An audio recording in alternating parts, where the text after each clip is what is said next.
Startup Funding 101. There's a lot of pieces to this game, so this tries to summarize as much as it can. Initially, you'll need to watch the valuation video that discusses what a valuation is and how you get to it. You'll also need to watch the dilution video. Those are very two important concepts. What happens during a funding round? Well, at the end of the day, you get money, and past investors might exit, either partially or fully. Those are the two main things that happen during a funding round. Who do you raise money from? Well, if you're at the beginning of the company, you're probably raising it from yourself. It could be because you're wealthy and you can fund it yourself. It could be because you have savings and you're trying to bootstrap, or it could be you're just bootstrapping altogether. Friends or family round, I highly recommend against it unless you want to have very awkward Thanksgiving dinners. Angels are also available at the beginning. Early stage investors might be available if you've actually proven out reliability but not scalability yet. Seed investors are definitely important once you're beginning to scale. Strategic investors are important if you need partners to actually grow out the business. This is different in different industries. Venture capital is very important. Once you start to go into your Series A, Series B, into more of a viral or large scale growth. And of course, your IPO is essentially your last money raising round. How much money should you take on in each round? The answer depends on several variables. So should you take on $1 million or should you take on $10 million? Well, that's a very, very difficult question to answer. Your valuation growth since the last round is absolutely important. Let's say you're in a Series A and you did a Series Seed before, and if your valuation has gone up 10 times and you need money for the next 18 months, that's actually a perfect time. But if you have a valuation that has not gone up at all, or you can't prove that it's actually scaled within the past 6 months, 12 months, and you have enough money to last you the next 4 months, well, you better reach some milestones before you really get the valuation driven up and then go for the next round. Supply and demand in the market. If you're going towards a period of time where you don't need money necessarily, and the supply of companies is high and the demand on the investor side is low, then that's not a time for you to raise money. Whereas if there aren't many companies in your field, or perhaps the area is actually hot and investors are trying to invest, then maybe you should raise money. So supply and demand are quite important. How much you need the money. At the end of the day, what's your burn rate and what's your runway? If your company won't exist in 6 months, then you need to start looking for money now. Whereas if your runway is still really looking like it's 12 months, or perhaps you can control your runway by not hiring the next 2 people and making sure that your current workforce maximizes its ability, then that's what you should really do today. How much uninterrupted time you need before the next round. This is important to think about how much money you should raise. So at the end of the day, if you need $1 million to run the next 6 months, but you need to be focused as the CEO and the primary funder for the next 8-9 months, then you need to take on more money than that. You need to take on enough money to last you 12 to 18 months so that you can get at least 6 months of uninterrupted time making your company work. You want to think about your business, because remember, when you're funding, you're probably using 50 to 100% of your brain power to do that, which means someone else is running your company. The company culture can be going awry because you're out looking for money. So when you get money, get enough to last you to the next round. How many more rounds are you expecting to go through? Well, if you're expecting to go every 6 months with a round, that's an insanity, because you're going to dilute everyone in the company and your valuation isn't going to be moving up that much. And you're probably going to spend all your time just fundraising.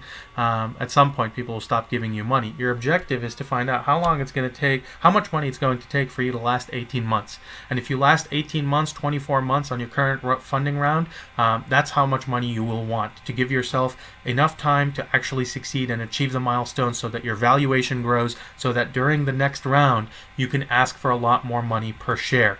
How much equity you're willing to give up in this stage of growth. So this is important. How much money you ask for. Think about it. If your company had just started, well, your valuation might be $1 million. Well, if a person comes to you and says they'll give you $1 million, they'll own the whole of the company, right? They essentially have funded it. Now, if they're funding the company towards a growth stage at the end, and they say for $1 million they'll take half the company because your post-money valuation is $2 million and they own 50% of it, that's perfectly great. But you've just in an initial funding round, and if you given up 50% of the company, and if you assume that your company is going to have to go through 3 more rounds, you're going to dilute the initial founders by a great deal.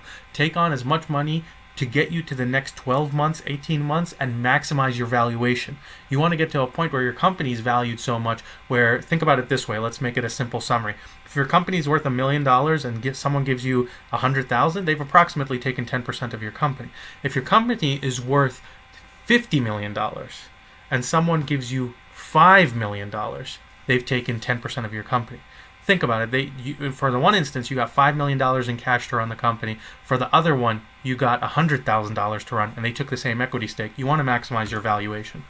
Good reasons to raise money, good meaning acceptable in this instance. In all cases, you want to get to the point where your company is revenue growing and its profits are actually paying for its continued organic growth. So it's more acceptable, not good reasons. There is one good reason that we'll really talk about at the end, if the money's cheap. But anyway, so good reasons or acceptable reasons because you're growing too fast. So let's say you raised money 8 months ago and your milestones were projecting that you won't need money for 18 months, but your growth was so viral, you had so many people join your system, whatever it might be. And in addition to that, no one's leaving, your retention's high. Well, you had a lot of expenses, you're trying to essentially make sure that all the bugs are fixed and your customers are continue to love your product. You're going to need to hire a lot of people. And so if you're growing too fast, you might not need to run a much faster funding round. You really want to prevent that. Demand for shares are extremely high. So all of a sudden you're finding out that people really want to buy your product. They want to buy shares in your company. Money is cheap. That's a very good reason to raise money. Valuation is growing rapidly. Double-edged sword here. If your valuation grows rapidly too fast, way too fast, what happens is you might not achieve your next set of milestones, and if you don't achieve your next set of milestones, you will have to actually have a down round. So imagine if your initial round was $1 million valuation, your next round was a $10 million valuation, and what ends up happening is that your next round after that, actually you didn't grow much at all, and it becomes a $9 million valuation. That means everyone gets diluted, and guess what? You as the co-founder are probably going to take the biggest hit out of all the people that are in the game. And so your objective is to grow accordingly and to raise money accordingly with your growth. Bad reasons to raise a round. Well, you underestimated your burn.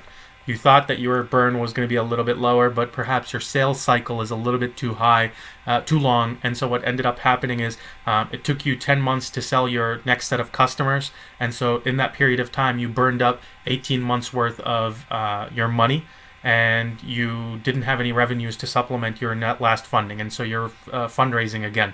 That's not good. Because when you're going to go and people are going to ask you, why did you raise a second round, you're going to have to answer, well, we essentially burned through our money much faster because sales cycles weren't 2 months, they were 10 months. And they're going to say, ooh, 10 months, and they're going to down round you.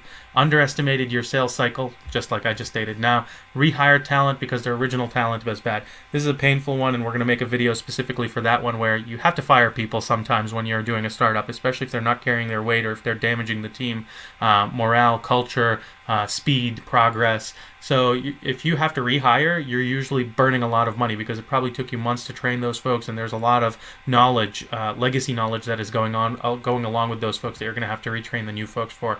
At the end of the day, when you should raise money? When your plan says you'll need it. When you planned initially, if you planned well, you'll know when you should start raising money. There's another reason: when money's cheap. If money's very cheap and people are willing to give it to you very cheap, then take the money. It might help you acquire another company or grow faster, finish off that backlog. If money's cheap, should you take it? Yes, you should take it. There'll be a separate video. Think about it. You can open your own financing arm. You can invest it. You can hire more people. You can speed up timelines. You can work on the backlog. You can buy out the competition. You can add assets to the company. You can have better marketing. Take care.